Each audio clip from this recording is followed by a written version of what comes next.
சட்டம் ஒழுங்கு ரொம்ப கெட்டு போச்சு, மக்கள் உங்களை நீங்களே பாதுகாத்துக்கன்னு சொல்லி எடப்பாடி பழனிசாமி விமர்சனம். எங்கள் அமைதி பூங்காவாக இருக்குது.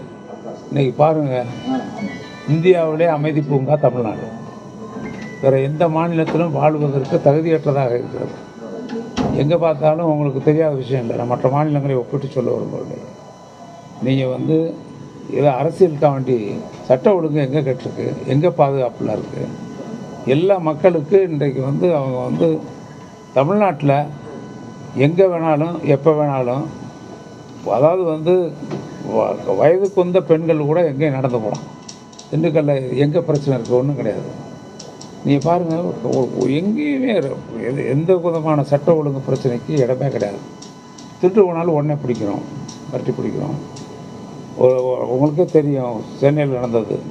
விமானத்தில் கடந்து போனோம்னா விட்டோமா, விமானத்தில் ஏறி உட்கார பிடிச்சி கொண்டு வந்தோம்ல.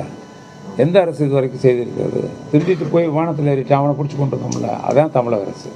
ஸ்காட்லாந்து போலீஸ்க்கு இணையாக மாண்பு முதல்வர் அவர்கள் இன்றைக்கு காவல்துறையை தன்னுடைய கண்போல் பாதுகாக்கிறார். காரணம், தமிழக மக்கள் பாதுகாப்பாக வாழ வேண்டும் என்பதற்கு உறுதியளித்திருக்கிறார். ஆனால் இப்போ திருமாவளவன் காவல்துறை மேலேயே ஒரு குற்றச்சாட்டு வச்சிருக்காரு. புதுக்கோட்டையில் நடந்த சம்பவத்துக்காக 2 பேருடைய தாக்குதல் நடந்திருக்கு, ஆனால் காவல்துறை கண்டுக்கல அப்படின்னு சொல்லி திருமாவளவன். அதாவது காவல்துறை கண்டுக்கல் ஒன்றும் இல்லை. முதலமைச்சரை பற்றி உங்களுக்கு நன்றாக தெரியும். இது வரைக்கும் வரலாறுகள்லாம் நான் திருப்பி சொல்ல விரும்பலை. யார் தவறு செய்தாலும், அமைச்சராகிய நானே தவறு செய்தாலும் ஒத்துக்கொள்ள மாட்டேன். அவ்வளோ நான் சுருக்கமாக சொல்கிறேன். அதில் எல்லாம் இருக்கும். நானே தவறு செஞ்சாலும் நிச்சயமாக ஒரு நிமிஷம் கூட ஒத்துக்கொள்ள மாட்டேன். இப்போ அந்த காவல்துறை மேலே நடவடிக்கை முதல்வர் எடுப்பாரா?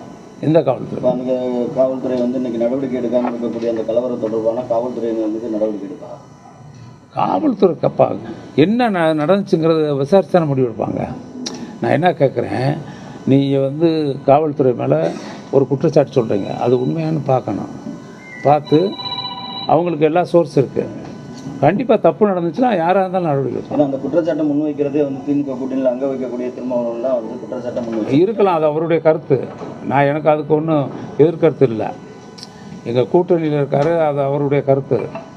பாதிக்கப்பட்டிருந்தால் நிச்சயம் முதலமைச்சர் அது சம்பந்தமாக நடவடிக்கை எடுப்பார். மத்திய அரசு ஜாதி வாரி கணக்கெடுப்பை நாங்களே எடுக்கிறோம் அப்படிங்கிற மாதிரி சொல்லியிருக்காங்க. அதை எப்படி? நான் அன்றைக்கே சொல்லிட்டேன். அதில் இப்போ எப்படி எடுக்க போகிறாங்கன்னு பார்க்கணும், பொறுத்திருந்து பார்க்கணும். முதலமைச்சர் அவர்கள் சில கருத்துக்களை அதில் தெரிவித்திருக்கிறார்கள். ஏற்கனவே தெரிவிச்சிருக்காங்க சட்டமன்றத்தில். முதலமைச்சர் கருத்து தான் எங்களுடைய கருத்து, ஒட்டுமொத்த கருத்து, இயக்கத்தினுடைய கருத்து மட்டுமில்லை, அரசினுடைய கருத்து. அவர் கருத்தில் துளி கூட மாற்றம் செய்ய மாட்டார். ஸ்டாண்ட் அனுப்பாங்க.